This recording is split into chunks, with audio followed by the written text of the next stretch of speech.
Hello, my friends. This segment is going to be about the BMW R1100RT-P.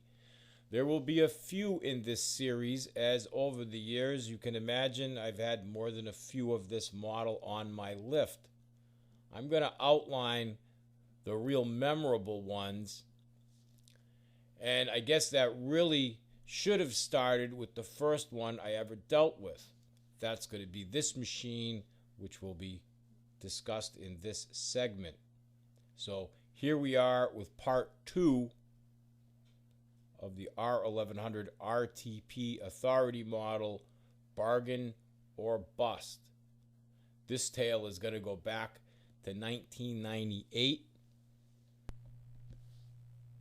when I worked here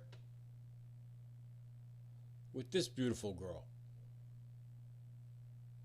I had been peddling the K75 RTP to departments for a couple of years without success. The compliments were an impressive lighting package, wonderful to operate at night, super quiet, super smooth, not enough power, and complaints about side stand and such. North American departments weren't interested in the K75 RTP.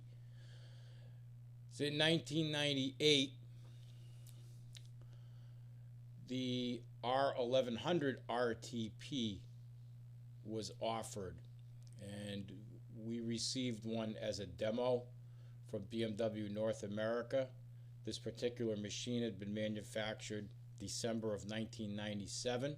It was North America's demo, and it arrived, I believe, with under 1,000 miles on it, and it had already had a clutch replaced. Fresh out of the gate, its first assignment had been a paramedics course in Maine. Why someone thought it wise to put paramedics on a police motor, I don't know. It didn't result well, and the clutch was fried in a mere 2 days. And the clutch was remedied by, I believe, Street Cycles in Maine, and then it was passed on to us in New Hampshire. I was asked by the dealer rep if I could put it into a few police departments. I agreed, and that's the story of this bike. This is the first R1100 RTP I put my hands upon, and I put it out to a few police departments around New Hampshire, where it was well received by the motor officers who rode it. There was no chance of a department purchasing this bike, of course, because it's New Hampshire, and back then they didn't purchase bikes for the most part. Some of your big cities, sure. Small towns, no chance. Harley-Davidson had that market wrapped up. Harley offered police departments a brand new police motor each year for a few $100s per month on a deal that couldn't be passed. You could have a police department could pick up a bike or two for a couple $100, $300 a month, ride those for 5 months and give them back to Harley-Davidson, no strings attached. The dealers made out. They sold the bikes to the general public for more money than what they would have made selling them brand new to the municipality in the first place. BMW would have none of that. BMW made sure to tell me right up front to make sure that all officers knew that this model would not be available privately to them.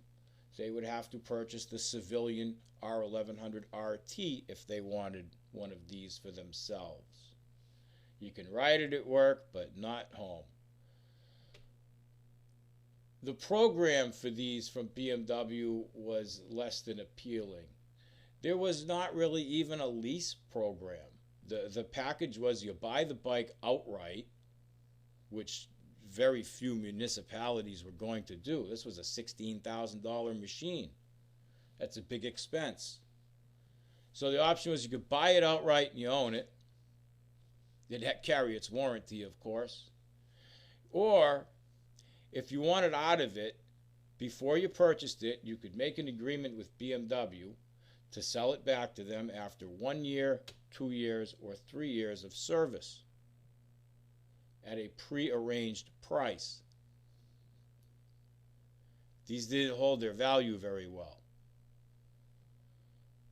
So at a time BMW North America decided they wanted this particular bike out of their inventory, it had been on the books for too long, there was no department that wanted it. So it was offered to the general public, and my friend Mike stepped up, offered to purchase it, and became the new owner of this brand new, in BMW eyes, R1100RT with a full warranty. Mike put a lot of miles on this. Modifications were made. The radio box was raised so that a 4-gallon fuel cell could be fitted below it, giving you enough range to get somewhere before you had to stop for fuel. The bike met an untimely death. One time Mike was coming home from work and getting off the off-ramp. There was a tractor trailer in front of him at the light. Mike leaves 15, 20 feet of space between him and the back of the tractor trailer when the truck driver backs up quickly, bashing into the RT, knocking Mike from the machine. Mike scrambled out of the way as the tractor trailer pushed the bike back another 20 feet and then drove away. Made it about another 75, 100 feet through the intersection, around the corner, and a mob of people ran out in front of the truck screaming, "Hey, stop, you're dragging a motorcycle." And that was the end of that machine. Miraculously, it was replaced by another, but that's for a different story because that's a different machine. And that will be part 3, and I'll get into some of the specifications of this model and more details. Thank you for watching. If you'd enjoyed this segment, please stay tuned. There'll be another one soon. Wait for part 3, or come on over to Patreon, where you may see it much sooner than you will see here on YouTube. Thank you, my friends. Have a good day.